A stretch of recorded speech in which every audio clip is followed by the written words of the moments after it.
Hello, my name is Aminata Cairo, and I am going to share a sample of this book that I've been working on. And the name of the book, as it is right now, things might change. The name of the book is Holding Space, using a narrative approach to trampling diversity and inclusion.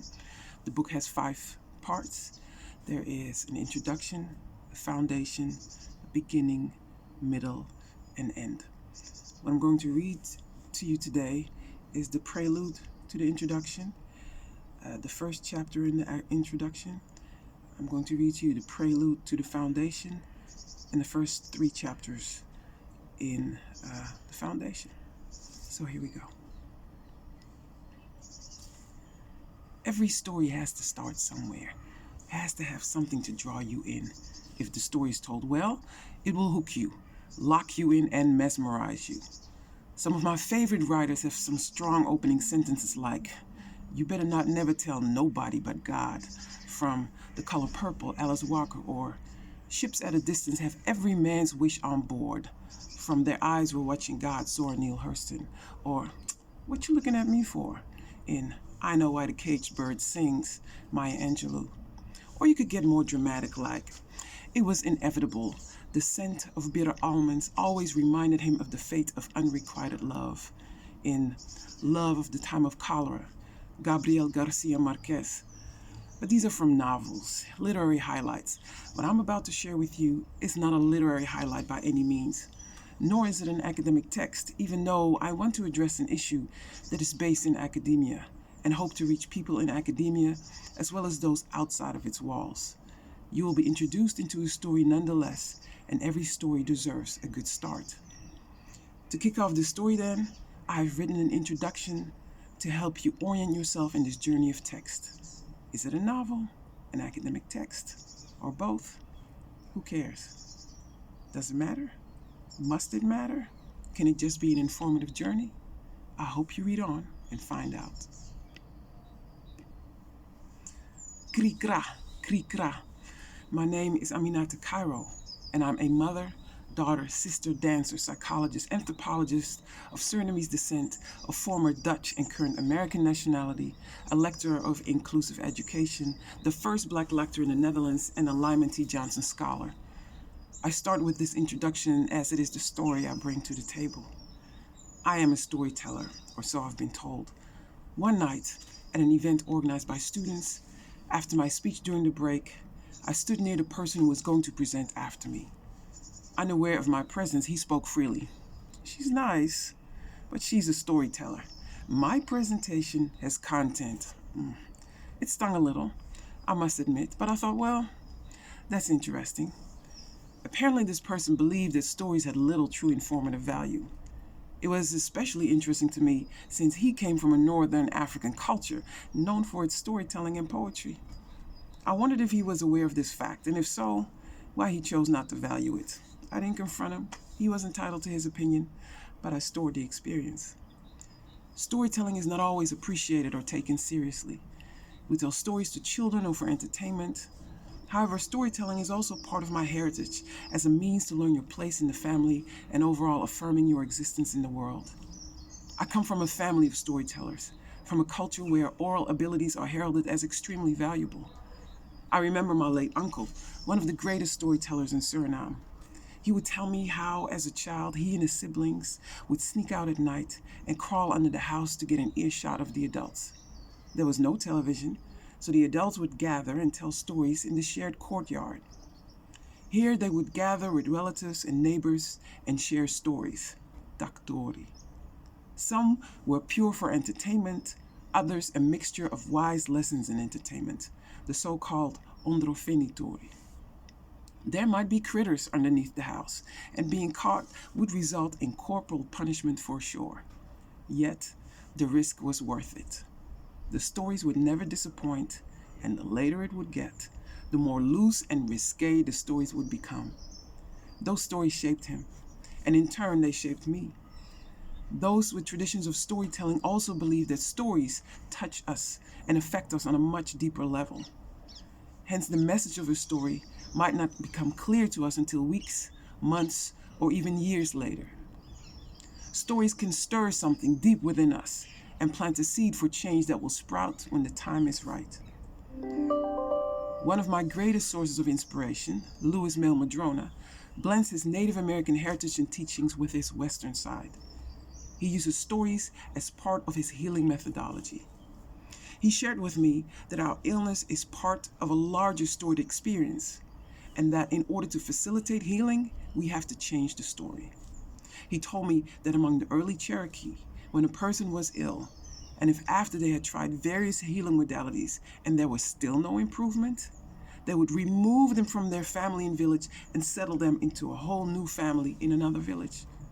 They would receive a new name and identity, basically a new story, similar to our present-day witness protection program. By being totally cut off from their old story that inevitably linked them to their illness, they were forced to live a new story.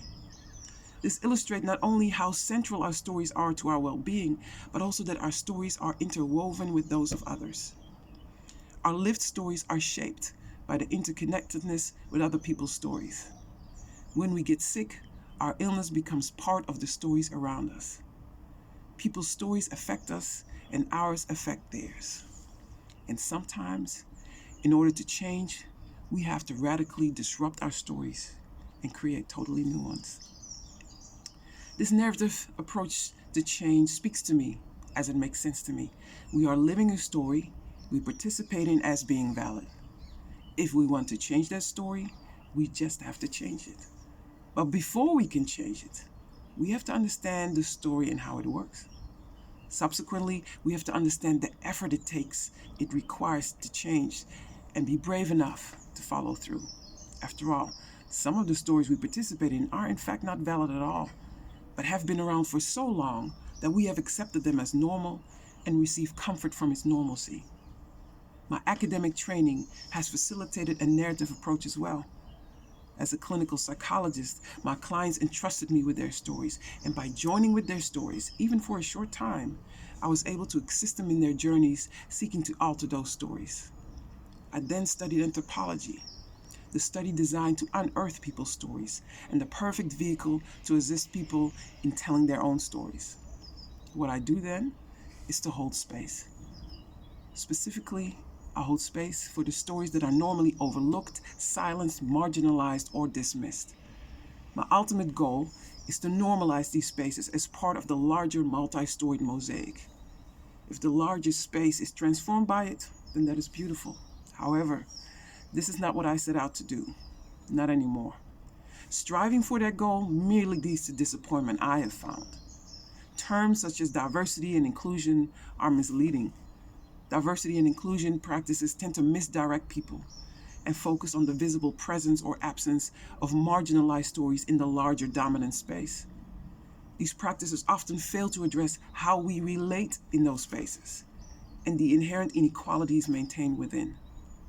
Unless we not only acknowledge, but also change the way how we do stories in these spaces, nothing will really change, and the space shaped by the dominant stories prevails. I no longer try to pursue change in the larger dominant sphere, but instead focus on the smaller spaces in front of me that I can influence. Initially throughout this book, then, I will use the terms of diversity and inclusion as they are commonly used. However, as the story progresses, I will more and more remove myself from the terminology as it reflects my own distancing from the concepts. Instead, I will move more and more to references of holding space, because we need to hold spaces for people to stand and have their story heard without censorship, ridicule, or silencing. We need to hold spaces where people are treated with dignity, humanity, and respect, and that's what I intend to do. Using stories will be my means to do so. After all, I am a storyteller, or so I've been told. Foundation. Ever since I was little, 7 was my favorite number. My favorite color was sky blue. Now, my favorite color would change as I grew, but my favorite number never did. As I grew older, I learned that 7 was a sacred number, a whole number. 7 apparently has been a special number in many religions, from the 7th heaven in Islam to the 7 first steps of the Buddha and everything in between. There are 7 days of the week, 7 notes in the musical scale, and so on. My fascination with the number 7 is not uncommon, I've come to find out. Whether it is a cultural phenomenon we've all learned to embrace does not really matter to me. What has mattered to me are the Native American teachings that taught me there are 4 directions: south, east, west, north. In addition to these 4 directions, there are up, the sky, down the earth, and within. I was told that when you can orient yourself in regards to those 7 directions, then you know who you are and where you are in relation to your place in the world. And so I must lay out a foundation on which to bring my stories. It makes sense that this foundation has 7 pillars, 7 stories that tell you who I am and where I am in relation to this world as I bring my story to you.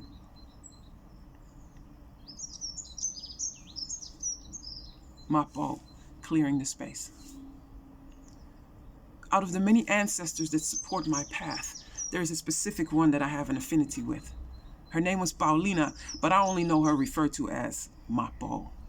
She raised 4 girls, fathered by 3 men, mostly by herself. She walked with a machete on her hip and took no shit of anybody. When a man got fresh or otherwise trespassed her sensibilities, out the machete would come and she would chase them off running. There would be no need to come back after that. It might explain why her children's fathers did not stick around. She was my great-grandmother, and my aunties have compared me to her on several occasions. I'm not sure if that was about her toughness or her inability to live up under a man. I suspect the latter, but I don't mind. My favorite story about her is how she facilitated the birth of my mother. Mapo is a rural midwife. She delivered hundreds of babies in the Saramaka district in Suriname among her fellow peasant family households. The time came when a Dutch doctor came into the area. There was a decree that she had to be certified by him in order to become a legitimate midwife, something she'd been doing already for many years. My grandmother was pregnant with my mother. When the time came to deliver, Mapo was supposed to assist in the birth under supervision of the doctor so she could receive her certificate. So off to the clinic they went. My grandmother was steadily in labor as Mapo was making preparations for the birth, all under the watchful eye of the doctor. Suddenly, the doctor excused himself as he was called away. His absence was long, however. In fact, his absence was so long that my great-grandmother delivered her granddaughter, took care of her daughter, and had the baby laying in her mother's arms by the time the doctor returned. Because he didn't witness her actively delivering the baby, he did not certify her. Mapo packed up her daughter and granddaughter and went home.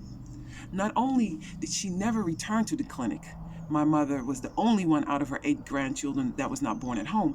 She picked up her midwife practice and continued delivering babies as if the encounter with the doctor had never happened. She did not need his legitimization, nor anybody else's for that matter. And if anybody wanted to argue that attitude, her machete would quickly set the offending party straight. I think of her, with her hands on her hips, with a machete always within reach. I think of her clearing the bush with that machete, opening the space for us.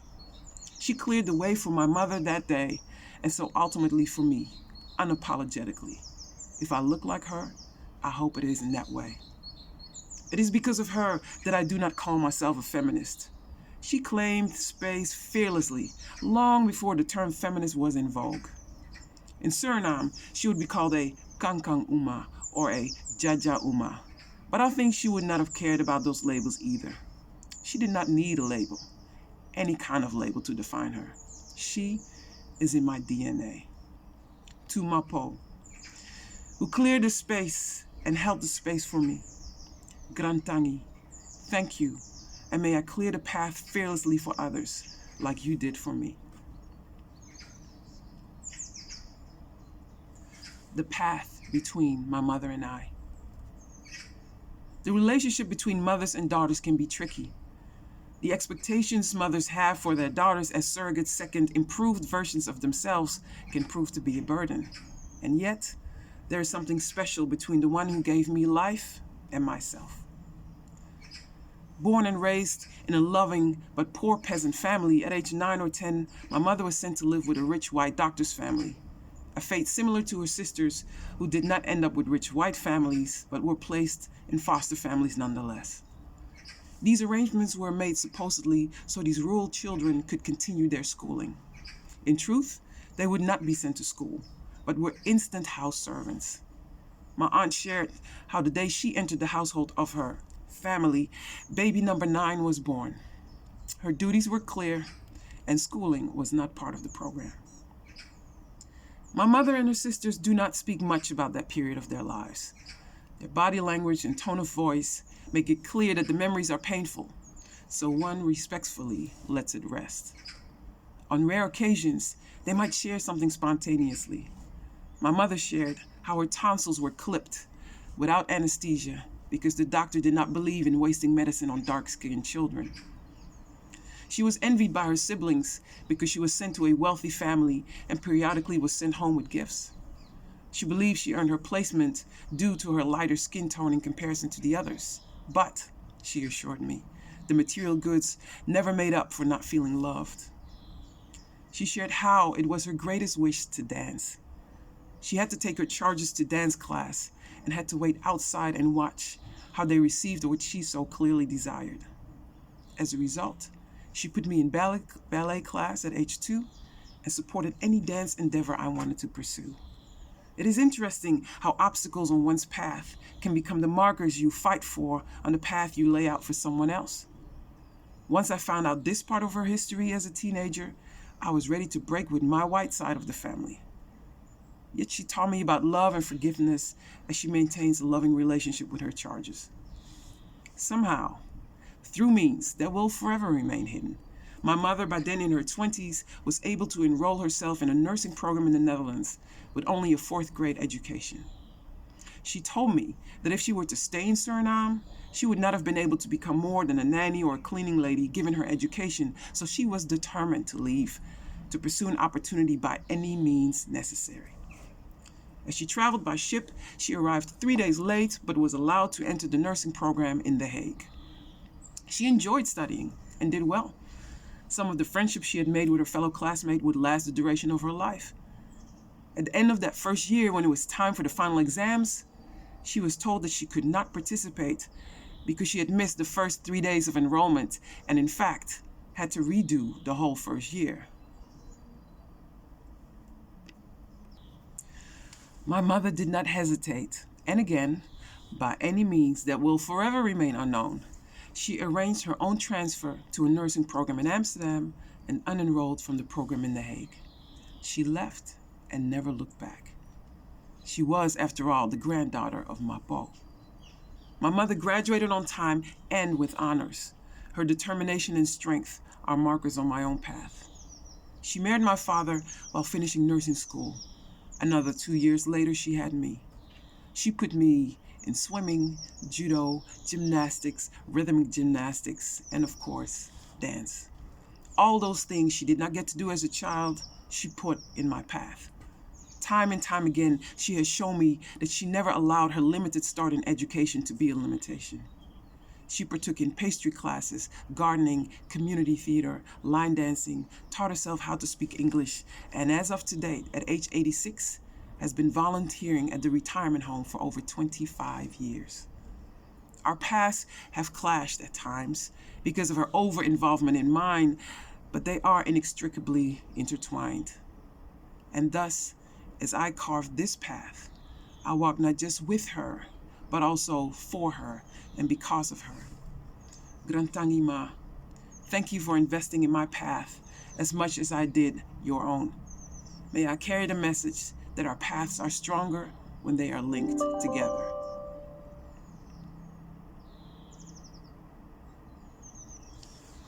The quiet path of my second mother. She came when I was 9 years old. I vaguely remember her from when I was younger and visited her in Suriname, but I clearly remember when she came and moved to the Netherlands when I was 9. My father was in the hospital once again for up to 7 months or so. Many years later, I would find out that he was not expected to live, but he did manage to come out of the hospital that time.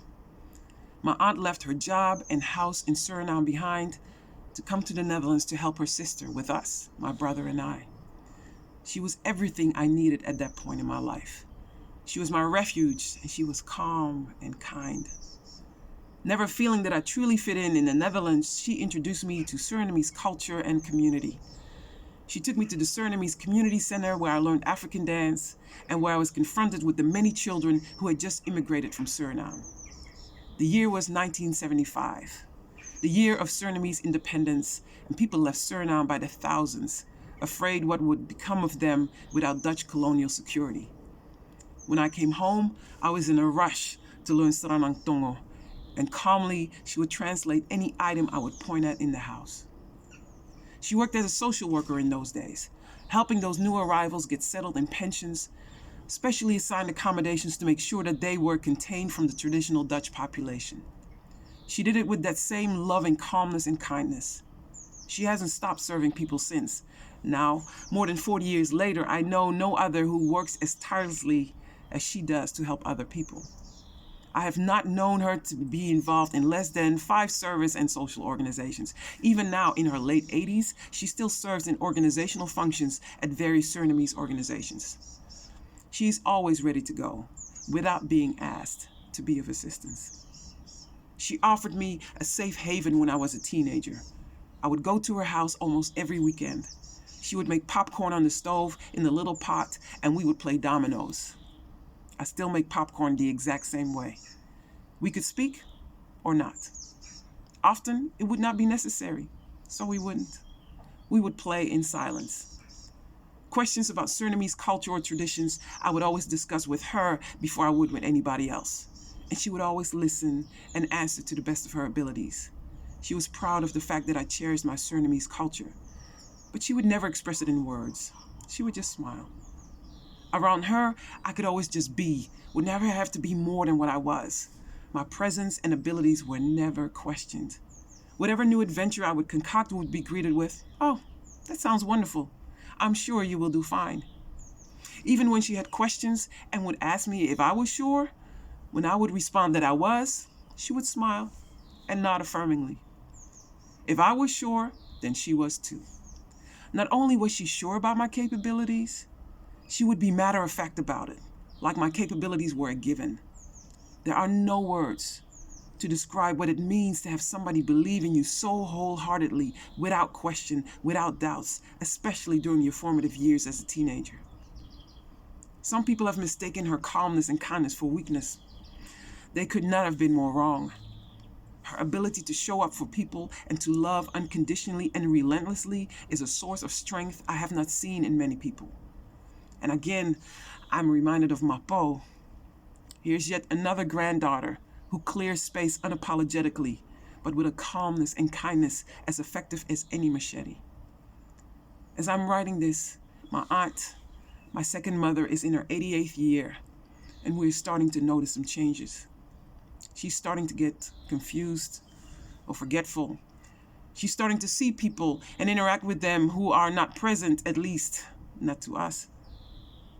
So now it is my turn to hold the space for her and to extend calmness, kindness, and affirmation that she is fine. The other day, I asked her if the people she saw frightened her. She said they didn't. So I told her not to worry about it then, because I found it is people's reactions to her behavior that upsets her. She's starting to eat less and drink less. She told me, "People think this is about old age, but it is not." I know what she meant. We don't have to say some things to each other. And so I went and bought some dominoes the other day, and we played in silence like we used to. Grantangi Auntie, thank you for paving my path with unconditional affirmation and kindness. May I carry the message that people deserve to have their humanity confirmed without fuss, just because they are. And that was the first sample of my book that I'm working on. Thank you for listening.